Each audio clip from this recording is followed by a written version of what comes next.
Welcome to the Genius Factory. Enjoy the video.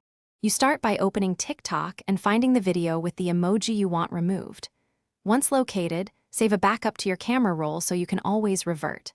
Next, decide whether you'll use TikTok's native editing, useful for simple overlays, or a third-party editor for frame-accurate removal. Now tap Edit on the clip, scrub to the emoji, and pause at the first frame where it appears. That frame is where you'll begin the actual removal process.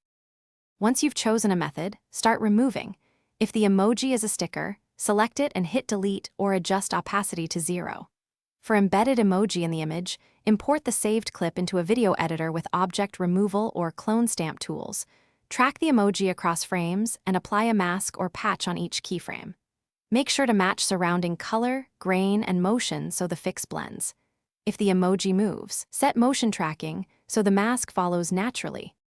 You're almost done. Export the corrected clip at the original resolution and frame rate to preserve quality. Once exported, play it side by side with your backup to spot flicker, mismatched color, or jitter along the masked area. If you see problems, reopen the editor, refine masks on the problematic keyframes, or switch to a different removal algorithm. Sometimes clone stamp beats automated inpainting. One troubleshooting tip: if artifacts remain, try stabilizing the clip first, then reapply the removal for cleaner results. Thanks for watching. If you found this helpful, don't forget to like and subscribe.